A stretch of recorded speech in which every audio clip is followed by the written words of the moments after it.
Good afternoon, and many thanks for having me here. I have some sort of a déjà vu, because I keep running around with the IHM and ship recycling topic since many years. It's always overshadowed either by ballast water treatment or now today with decarbonization. So, okay, anyway, I'm used to it. Let's see. A dive into critical IHM issues. So basically, when we look into the regulations and what we see in many more industries is that we follow up a cradle-to-grave approach. So, and the same has happened also in regards to ship recycling.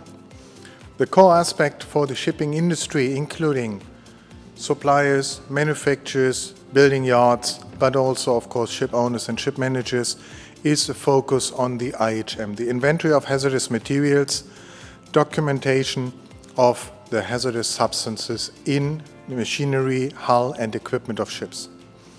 So, accordingly, each group of stakeholders has its own task in this role.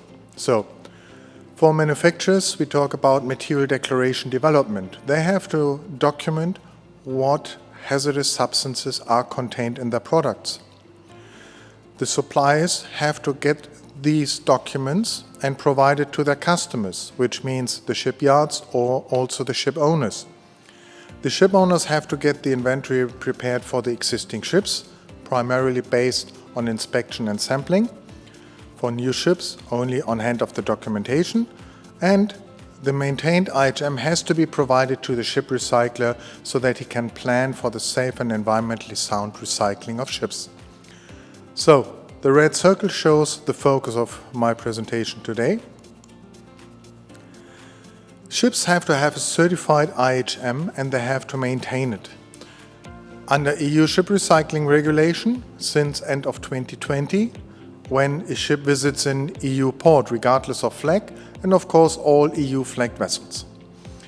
So, the International Convention for Safe and Environmentally Sound Ship Recycling, so-called Hong Kong Convention, will enter into force on 25th of June 2025. And then this will become, let's say, a more global requirement, depending on the party states and the ports visited. And it is the responsibility of a ship owner.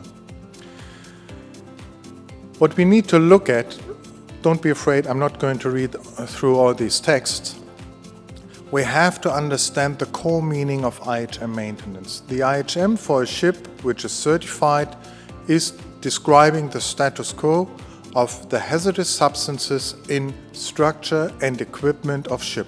We are not talking about cargo, we are not talking about loose items. And maintaining it means we have to focus on the changes which happen during refits, repairs, but also during normal ship operations. So that means we have to track the hazardous materials in case a change is happening on board. So, and this is what we really have to digest, and we have to think about how can we put that into practice. And it all starts with the order activities of the ship owners. When the purchasing department makes an order, each and every order item has to evaluate it whether or not it is relevant and might cause a change of hazardous materials on board the ship. First big obstacle here, some understand that they have to evaluate whether or not an order item might contain hazardous materials. No, that's completely the wrong approach. We have to check order items whether or not they are relevant for IHM Part 1. Nobody can estimate if any of these millions of products out there which are ordered daily by ship owners contain hazardous substances. The manufacturer knows about that. So don't go into this or don't go down this track or route. This is wrong. Only check the relevancy of an order item. Don't estimate if it contains a hazardous substance. So that's the categorization. And there are some exemption rules as well. Specific items are not in the scope. So, and that means for these relevant order items, the supplier has to be approached and the material declaration and supplier's declaration of conformity be requested. If you are performing well, you come to an average of 5% of all order items being classified as relevant for IHM maintenance. 5% or below. If you're above, you should look into your processing. So, of course, when you request documents from a supplier, you have to monitor, does he provide it, and does he provide accurate documents? That's the third step. And then we only have to track the hazardous material containing products on board, which means when we get a so-called zero declaration where the supplier or manufacturer says none of these hazardous substances are contained therein, we can put it straight into the archive. The crew does not have to do anything. Only those where the supplier says, yes, a hazardous substance is contained, this needs to be tracked on board a ship. And that only applies to 1% of all relevant order items.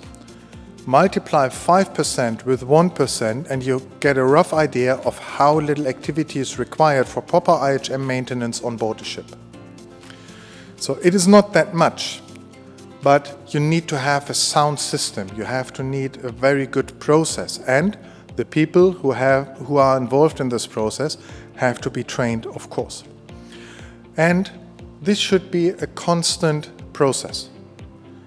If, for instance, the chief engineer on board, if he's responsible for the tracking of these items on board, but he's on shore leave, the information is gone with him if he's not updating the documents before he takes his leave. So this is something which should be possible, at least possible 24/7. So, suppliers have to provide supplier's declaration of conformity, a general statement clarifying on which legal basis they are providing the material declarations, and these are product-specific or product group-specific documents. But the supplier has no clue about that, to be honest. He's a trading person or a trader. So he has to ask his supply chain, which means a ship owner who sends out too many requests needs to be aware that he's causing a lot of effort in his supply chain. And this effort creates costs. And if he wants to operate in a cost-wise manner or cost-sensitive manner, he has to be very selective for sending out the requests. Because the supplier asks his supply chain down to the manufacturer. And even the manufacturer might have to ask his suppliers. So it's a chain of information, and the chain of information is also a chain of liability. That's the basic principle of what we call compliance data exchange. If these principles are not applied here for IHM maintenance, something is terribly wrong. So, IHM relevancy checks, that's the core aspect for having an efficient or an inefficient system. We have various exclusions. On the right-hand side, you can see loosely fitted items, not in the scope. Blank metal and metal alloys, not in the scope. On this awful frame or wording, components necessary for continuous operations, like oils, lubricant oils, consumables, and so on, chemicals, additives. Identical spare parts, and so on and so on.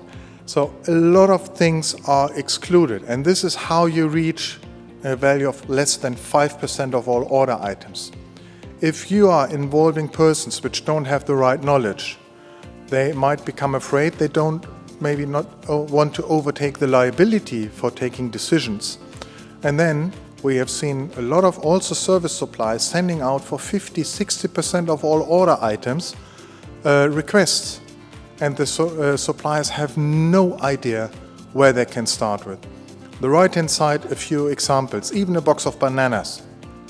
And that was made by a class-approved service supplier. There's no class approval for IHM maintenance, but they claim to be class-approved because they can inspect ships for developing the initial IHM. So don't get tricked by that. We have a converter platform from an Indian service supplier who says, use this Excel template, load it up. You can also upload your signature, the logo of your company, put in some details of your company.